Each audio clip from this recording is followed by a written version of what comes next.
Thank you so Hello, much, everyone from Gretel. Israel, the Promised Land, or the up-to-date rebranded name Startup Nation.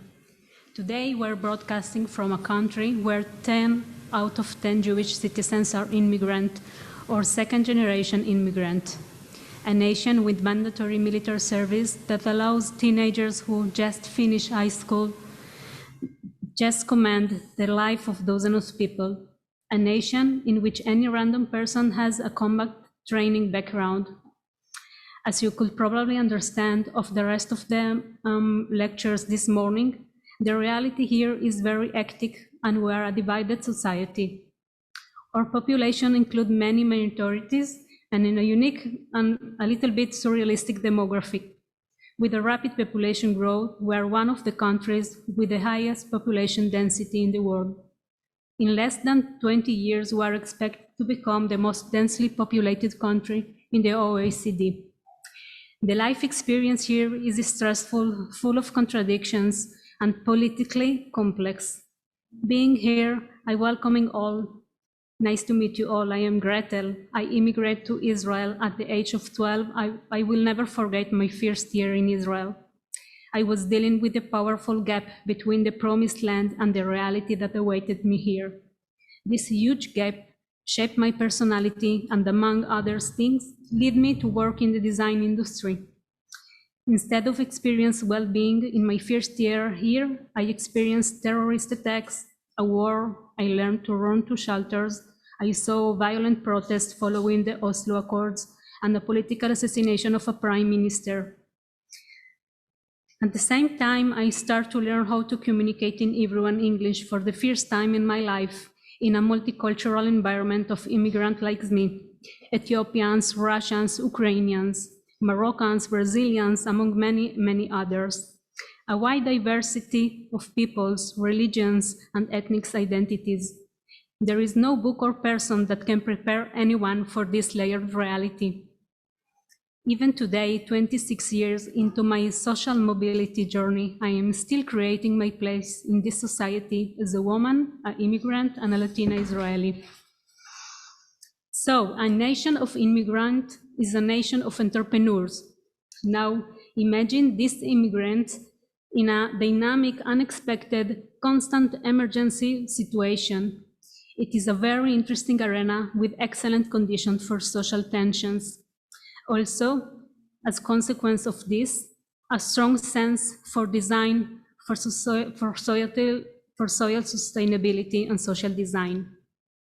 The ability of the Israeli designer to be in multiple roles as a user, critic, anthropologist, and also as an entrepreneur is fascinating. The Israeli designer shapes his identity in a unique environment and in an extreme rhythm of life. Designers work here in a place where traditional manufacturing industries merely exist in a very, very saturated small market. They operate in a solitary professional experience due to the lack of relation in our geographical environment. Israeli designers create in the context of a dependent financial system and in extremely high cost of living. This year, Tel Aviv has been declared the most expensive city in the world. How can designers improve this reality? Can creative professionals invent alternatives? Well, I believe that yes, it's possible. And I accept to co-curating this meeting with 3 other colleagues because we believe that the change is possible. This forum is the space for exchange for everyone in the creative industry and for the business ecosystem too. This is the place where we can dare to dream about alternative economy where good design leads to social, environmental, and financial profits and benefit as well. I have been working in experiential marketing and product development for the last 15 years. I believe in what I call premiumization processes. That means creating relationships of quality and authenticity, but it also means to explore with responsibility how to transform a product into a good design in a good social impact.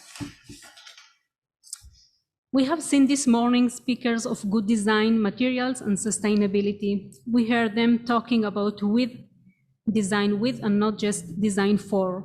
They show us their version of sustainable values as a starting point in their work, a starting point that should be the new standard for all of us. Form follows function, that follows values that shape humanity. And a non-sustainable vision and strategy missed the new functionality. I'm very proud to present our next session, Creative Communities, Activism and Inclusivity.